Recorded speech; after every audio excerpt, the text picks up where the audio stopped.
तो भाई लोग अजय देवगन लेके आ रहे हैं उनकी अगली कॉमेडी मूवी धमाल 4। ट्रेलर आपको कैसा लगा कमेंट में जरूर बताना। पर्सनली मुझे ये ट्रेलर ओवरऑल अच्छा लगा, हंसी आई मुझे। This is the kind of brain rot I need. लेकिन अगर आपने सुना हो तो मैंने ओवरऑल कहा, क्योंकि इसमें हाइस भी थे, लोस भी थे और मिड भी था। लेकिन अगर आपने ध्यान दिया हो तो आजकल की कॉमेडी मूवीज करती है ना कि अपने ही ट्रोप्स को वापस से रीयूज कर लेते हैं, फनी हो जाएगा। लेकिन क्या मैं अकेला हूँ जैसे ऐसा लगता है कि कोई चीज अगर मीम बन चुकी है, पॉपुलर हो चुकी है और उसी का रेफरेंस अगर दे दिया जाए, उसे मेंशन कर दिया जाए तो फिर उसका मजा खत्म हो जाता है। धमाल का जो पार्ट 1 है इसे तो मैं कल्ट क्लासिक मानता हूँ। मतलब किसने नहीं देखा होगा, मैंने खुद इसे कई बार देखा है, फैमिली के साथ, टीवी पर, बहुत मजा। धमाल 2 और 3 का भाई ये मुझे पता ही नहीं चला, इनमें क्या हुआ था कोई आइडिया नहीं। इसे मैंने देखा भी है या नहीं ये तक याद नहीं है भाई। इसकी अच्छी या बुरी बात हो सकती है कि इस फ्रेंचाइजी की सभी फिल्मों के डायरेक्टर एक ही होने वाले हैं। मतलब पार्ट 1, पार्ट 2, पार्ट 3 और इस पार्ट 4 के डायरेक्टर एक ही हैं, इंद्र कुमार। देखने वाली बात होगी कि उनके पास अभी भी वो टच है या नहीं। पहले ही सीन में हमें रिंग बेल को टच करने वाला सीन दिखाया जाता है और मैं कह रहा था ना कि अपने ही ड्रॉप्स को वापस से रीयूज कर लेते हैं, फनी हो जाएगा। ये इतना बढ़िया सीन, वो बटन देख रहे हो, दबा दिया, नहीं दबाना था। हम लोग ट्रेलर की शुरुआत ही उससे करते हैं, जो कि अपने आप में गलत नहीं है। आप अपनी ही ब्रांड वैल्यू को रिकॉल कर रहे हैं, लोगों को याद दिला रहे हैं कि ओ मतलब ठीक है अगर इसे आप सिर्फ नॉस्टैल्जिया के लिए यूज कर रहे हैं और अपना अलग माल मसाला लेके आ रहे हैं। लेकिन अगर आपने इस नॉस्टैल्जिया को ही बेस बना दिया और उसी के ऊपर पूरी पिक्चर बना दी तो नहीं। लेकिन धमाल 4 का जो ट्रेलर है वो अपने 15 सेकंड में स्टैब्लिश कर देता है कि काफी क्रेजी चीजें होने वाली है। हम लोग अलग अलग लोकेशंस पर जाने वाले हैं, पूरा धमाल होने वाला है पिक्चर में।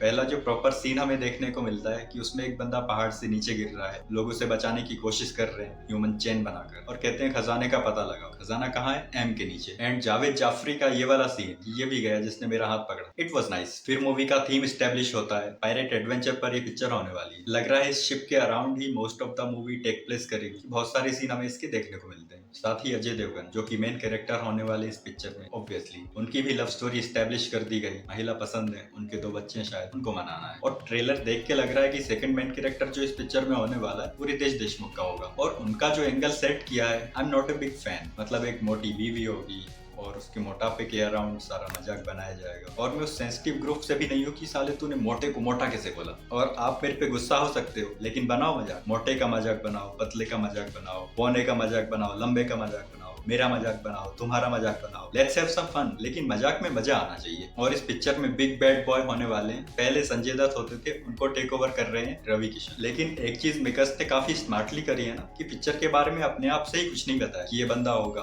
उसका खजाना होगा, फिर इसको पता चलेगा, फिर उसको पता चलेगा। लेकिन ये बात आपको भी पता है और मुझे भी पता है कि स्टोरी में कुछ खास होने नहीं वाला है। इसीलिए ऐसे हिंट मार दिया कि एम होगा, उसका खजाना होगा और सब लोगों का उसका खजाना चाहिए। लेकिन रवि किशन की बीवी का फोटो सबके पॉकेट में होना बुरा लगा भाई के लिए। और उपेंद्र जी का कैरेक्टर ऐड किया, मजा आया देखकर। लेकिन फिर आता है ट्रेलर का मिडिल सेक्शन, जो कि मुझे इतना अच्छा नहीं लगा टू बी ऑनेस्ट। जिसमें म्यूजिक से दिखाते हैं कि कितना क्रेजी होने वाला है। हम लोग शिप से जाएंगे, हम लोग बोट से जाएंगे, हम लोग हॉट एयर बलून से जाएंगे, हम लोग जेट स्की से जाएंगे। बस हर कोई अपनी पूरी जान लगाकर एम तक जाना चाहता है। फिर रितेश देशमुख का कैरेक्टर गुफा में गिर जाएगा, बीवी अगर उनके ऊपर गिर जाएंगी। और सांपों का चुम्बाशमी, पता नहीं किसका रेफरेंस था, इमरान हाशमी का था या नागपंचमी का था, पता नहीं भाई। और सबसे बड़ा रीजन क्यों ये सेगमेंट मेरे लिए काम नहीं करता है वो है इसका म्यूजिक। मतलब इतना बढ़िया गाना था, कैसे बनी चटनी फुलौरी बिना। मेरा मूड खराब हो गया था जब पहली बार मैंने ये देखा था। भाईजान ने इतनी बढ़िया स्टेप करी है गाने पर, क्यों उसकी मेमोरी खराब कर रहे हो। फिर इसके बाद भूत वगैरह भी दिखा देते हैं। मतलब भाई क्या हो रहा है इस पिक्चर में। लेकिन भाई जब वो गाना चल रहा था फुलौरी बिना चटनी कैसे बनी, तो ऑटो रिक्शा होता है, उसके ऊपर रवि किशन ऐसे कमर हिला के डांस कर रहे थे। भाई देख के मजा आ गया,